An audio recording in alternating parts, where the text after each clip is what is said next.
अल्हम्दुलिल्लाहि रब्बिल आलमीन वस्सलातु वस्सलाम अला सय्यिदिल मुरसलीन। तफसीर तिब्यानुल कुरान सूरह बकरा आयत नंबर 38। अल्लाह रब्बुल इज्जत का इरशाद है, हमने फरमाया तुम सब जन्नत से उतर जाओ, फिर अगर तुम्हारे पास मेरी तरफ से कोई हदायत आई तो जिसने मेरी हदायत की पैरवी की तो उन्हें कोई डर होगा और ना वो गमगीन होंगे। इस आयत पर यह सवाल वारद होता है कि इससे पहली आयत में यह फरमाया था कि तुम सब नीचे उतर जाओ, और दोबारा फिर वही हुक्म दिया, और यह तकरार है जो बलागत के मुनाफी है। इसका जवाब यह है कि यह तकरार नहीं है बल्कि ताकीद है, और दोनों आयतों से मकसूद मुख्तलिफ है। पहली आयत से मकसूद यह था कि तुम दारुल बका से दारुल बला की तरफ मुंतकिल हो जाओ, जहां तुम एक दूसरे से अदावत रखोगे और तुम्हें दुआम नहीं होगा। और दूसरी आयत से मकसूद यह है कि तुम दारुल जज़ा से दारुल तकलीफ की तरफ मुंतकिल हो जाओ, जहां तुम्हें अहकाम शरिया का मुकल्लफ किया जाएगा। जो इन पर अमल करेगा वो निजात पाएगा, और जो मुखालफत करेगा वो हलाक हो जाएगा। एक और यह है कि पहली आयत से मकसूद है जन्नत से आसमान ने दुनिया की तरफ उतरना, और दूसरी आयत से मकसूद है आसमान ने दुनिया से जमीन की तरफ उतरना। लेकिन इस तौजीह पर यह एतराज है कि दूसरी आयत में मिन्हा की जमीर जन्नत की तरफ राजे है, लिहाजा इस आयत में भी जन्नत से जमीन की तरफ उतरना मुराद है। अल्लामा अबू लैस समरकंदी ने लिखा है कि इस आयत में यह दलील है कि मुइस्सत नेमत को जाहिर कर देती है, क्योंकि हजरत आदम अलैहिस्सलाम को इनकी ज़ाहरी मुइस्सत की वजह से जन्नत से जमीन पर भेज दिया गया। अल्लाह रब्बुल इज्जत ने फरमाया है कि अल्लाह ताला किसी कौम में इस वक्त तक तगय्युर नहीं करता, यानी इनको नेमत देकर वापस नहीं लेता, जब तक कि वो खुद अपने अंदर तगय्युर ना कर ले, यानी अताअत और शुक्र के बजाय मुइस्सत और कुफराने नेमत को इख्तियार ना कर ले। फिर अगर तुम्हारे पास मेरी तरफ से कोई हदायत आई, इसका मतलब यह है कि जब अल्लाह ताला किसी नबी या रसूल को भेजे और कोई किताब या सहीफा नाज़िल करे, तो जो लोग इनकी दी हुई हदायत की पैरवी करेंगे, इनको अपने मुस्तकबिल आखिरत के मुतल्लिक कोई खौफ होगा, ना वो अपने माजी पर परेशान और गमगीन होंगे। वाज़ेह रहे कि इस आयत में मुतलकन खौफ की नफी नहीं की, क्योंकि अल्लाह के नेक बंदों को बहरहाल खुदा का खौफ होगा, और जो शख्स जितना ज्यादा अल्लाह रब्बुल इज्जत का मुकर्रब है उसको इतना ज्यादा अल्लाह रब्बुल इज्जत का खौफ है। यहां से वो खौफ मुराद है जो बायसे ज़रर हो, क्योंकि अरबी क़वाइद के मुताबिक अल्लाह ज़रर के लिए आता है और अल्लाह ताला का खौफ नफा का बायस है। फिर आज इस आयत के मुकाबले में अल्लाह ताला का इरशाद है, और जिन लोगों ने कुफर किया और हमारी आयात की तकज़ीब की वही लोग दोज़खी हैं, वो हमेशा इस दोज़ख में रहेंगे।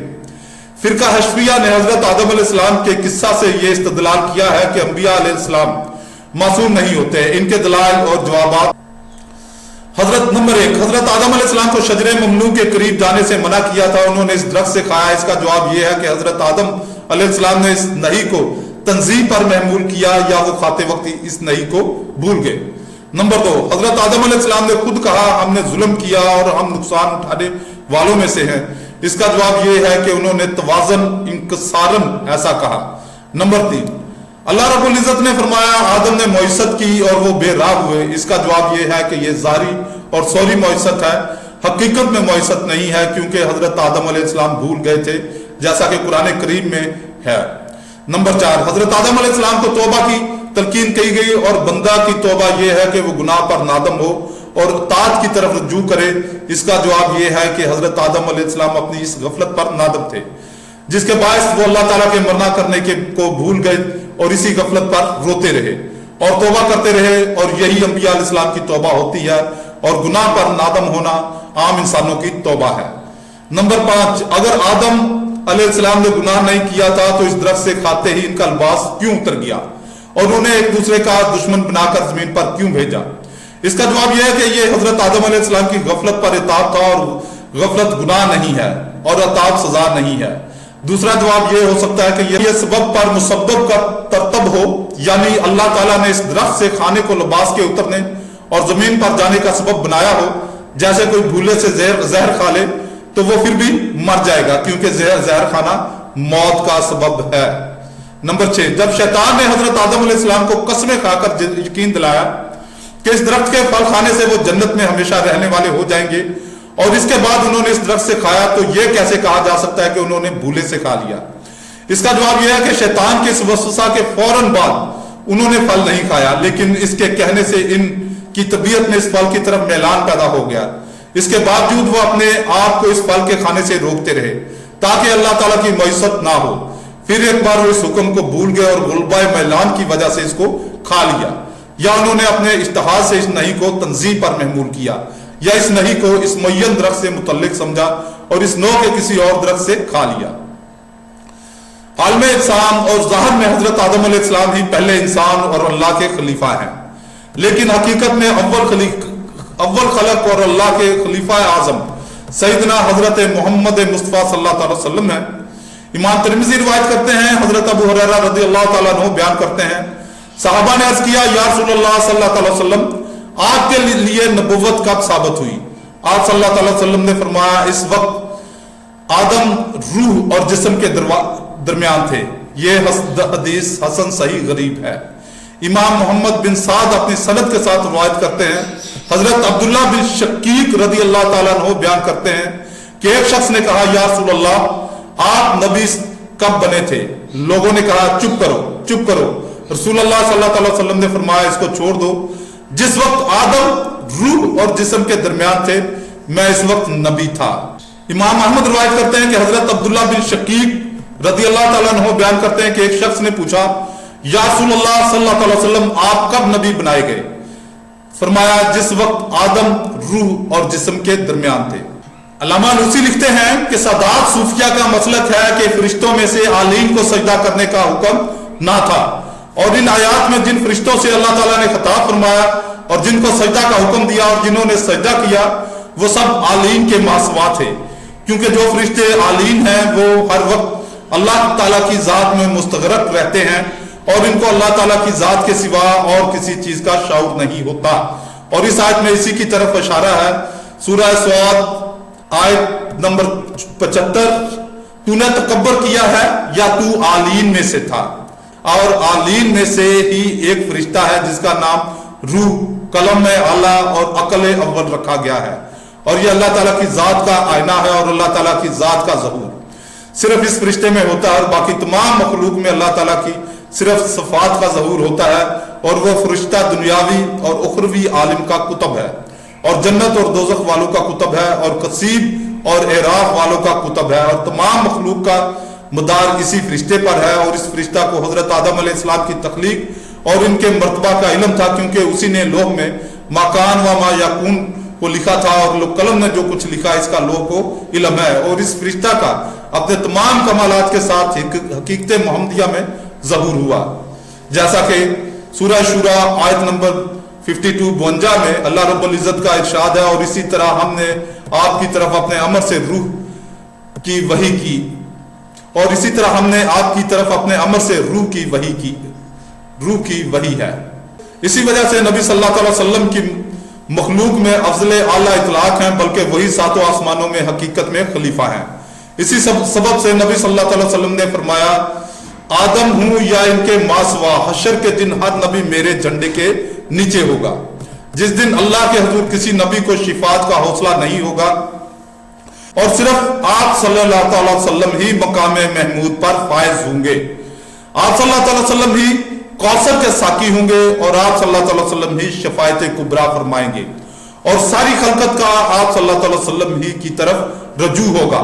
اس دن آپ کے خلیفۃ اللہ العظم ہونے کا ظہور تام ہوگا۔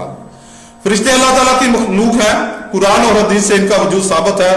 صحیح مسلم میں ہے کہ فرشتوں کو نور سے پیدا کیا گیا، تاہم ہمیں ان کی حقیقت کا علم نہیں ہے۔ وہ معصوم ہیں، ہمیشہ اللہ تعالیٰ کی اطاعت کرتے ہیں اور اس کی نافرمانی نہیں کرتے۔ اس میں اختلاف ہے کہ بشر افضل ہے یا فرشتہ۔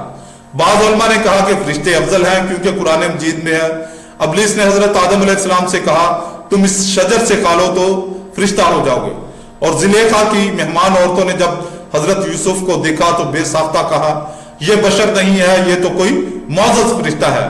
اور بعض علماء نے کہا کہ نوع بشر نوع ملائکہ سے افضل ہے، اور اللہ تعالیٰ نے نوع بشر کے ایک فرد کو تمام فرشتوں سے سجدہ کرایا۔ فرشتے اللہ تعالیٰ کی اطاعت کرتے ہیں اور ان کا اس اطاعت میں کوئی مزاحم نہیں ہے۔ और बशर के अंदर अल्लाह ताला ने भूख, प्यास, शहवत और गजब को रखा है, और वो इनकी मज़ाहमत के बावजूद अल्लाह ताला की इताअत करता है। बाज़ उलमा ने कहा फरिश्तों को नूर से बनाया है और बशर को मिट्टी से बनाया है, और नूर मिट्टी से अफजल है, इसलिए फरिश्ते जोहरे जात के एतबार से बशर से अफजल है। लेकिन इस पर कौन सी शरई दलील है कि नूर मिट्टी से अफजल है?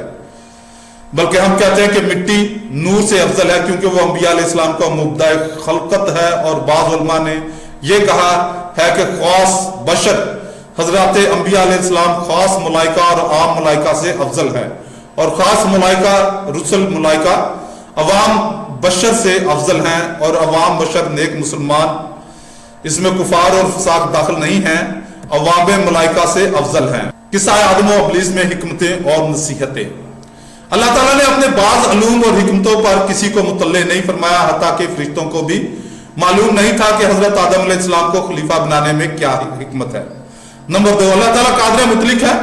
मिट्टी जिसको आम लोग हकीर जानते हैं, और अल्लाह ताला ने इस मिट्टी से इंसान बनाया और इसको इल्म व मारिफत से नवाजा, और इसको इतनी इज्जत दी कि सारे फरिश्तों ने इसको सजदा किया। नंबर 3, इंसान इतनी इज्जत और करामत के बावजूद ज़ाइफुल बुनियान है, वो भूल गया और शजरे ममनू से खा लिया। नंबर 4, अपनी तकसीर पर नादम होना और अल्लाह से तौबा करना बुलंद दर्जात के हसूल की दलील है। अपना कसूर मानना आदम का तरीका है, और ना मानना और अकड़ना इब्लीस का तरीका है। नंबर 5, मुअस्सस से नेमत ज़ाइल हो जाती है और शुक्र से नेमत में ज्यादती होती है। नंबर 6, जन्नत पैदा की जा चुकी है और वो जानबे अलू में है, क्योंकि अल्लाह ताला ने फरमाया तुम सब इस जन्नत से नीचे उतर जाओ। नंबर 7, इंसान खुलूस दिल से ताइब हो तो इसकी तौबा मकबूल होती है। नंबर 8, हजरत आदम अलैहिस्सलाम ने भूल से शजरे ममनू से खाया, इसके बावजूद तवाज़ुन तौबा की और कहा हमने जुल्म किया, तो अल्लाह ताला ने इनके सर पर ताजे खिलाफत रखा। शैतान ने अंदर नाफरमानी की और अल्लाह ताला से कहा आए रब तूने मुझे गुमराह किया, तो अल्लाह ताला ने इसके गले में लानत का तोप डाल दिया। नंबर 2, इब्लीस आदम और औलादे आदम का दुश्मन है और इनको जिक्र देने की ताक में लगा रहता है। नंबर 10, हजरत हवा के तौबा करने का अलग से जिक्र नहीं फरमाया, क्योंकि औरतों के अहकाम मर्दों के अहकाम के ताबे होते हैं। नंबर 11, जो शख्स अल्लाह और इसके रसूल की इताअत करेगा वो नजात याफ्ता है, और जो अल्लाह और इसके रसूल का कुफर और नाफरमानी करेगा वो अज़ाब में हलाक होगा। नंबर 12, हिदायत रब्बानी भेजने का सिलसिला हजरत आदम अलैहिस्सलाम से शुरू हुआ और हजरत सैयदना मोहम्मद मुस्तफ़ा सल्लल्लाहु अलैहि वसल्लम पर खत्म हुआ।